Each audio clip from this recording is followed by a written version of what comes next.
So I've made several roses here, and I don't know if you can see how itty bitty they are. Teeny. And these are all made with Flower Shop, but I'm going to show you how to make one.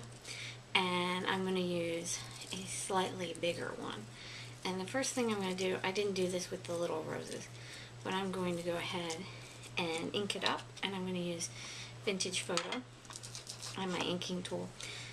And I'm just going to go ahead and kind of wipe it over. I'm not really worried about, just getting edges, but that is what will kind of highlight.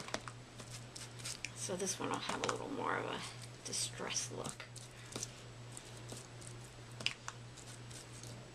And so this will just make it stand out. And since the back is white, I'm going to actually, with this one, go ahead and add some color.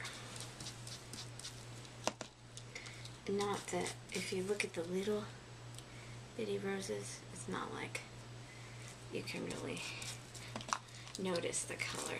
The fact that it's white is fine, but for this one, I'm going to give it some contrast since I'm not using double-sided.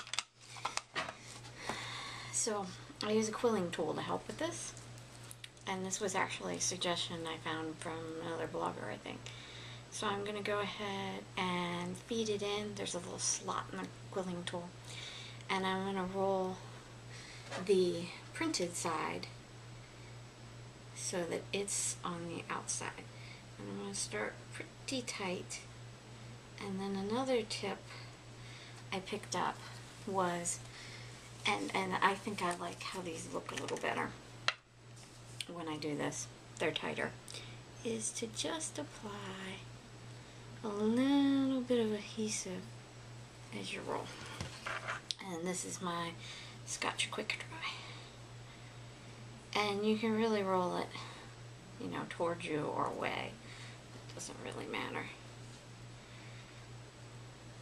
And so I finish with my glue. And it helps if you kind of keep it in the spiral, because otherwise it'll be this long kind of tangled piece. So I'm continuing to roll, and since this is a water-based ink, it's probably going to get on my hands a little bit because the glue is going to kind of start it back up. And so I'm trying not to get it on the petals, just on the bottoms, because we want the tops to be able to be manipulated slightly. Now you could just roll these up without the glue, roll it all the way and then put the glue on the bottom piece. And I did that with some other type, not from this cartridge, when I first tried some paper roses. And they work pretty well that way. You just have to be careful that you hold it. You could also use hot glue, and that one you could definitely just go ahead and glue at the end, because the hot glue is going to kind of permeate through. But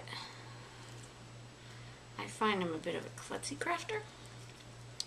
And if I used hot glue, you'd have to be very careful with hot glue, because it can burn you. And so I don't trust myself with that when this works perfectly fine. I'm going to take it off the roll at this point, and you can see that little flap. I'm going to put adhesive there, and I'll just put some there for good measure. I wouldn't have to, but I find that if I put that piece there and then the other piece at the bottom, and then I just press the other part down, so I'm pressing it from above, and then I've got my flower.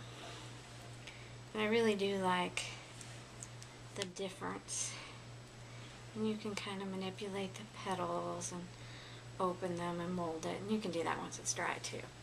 And so now you can see the difference.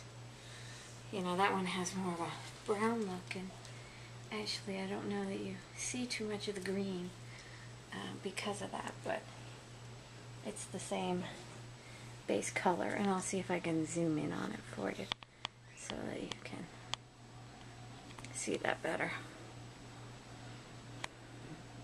There you go. So, and I will put up a picture and kind of explain the sizes.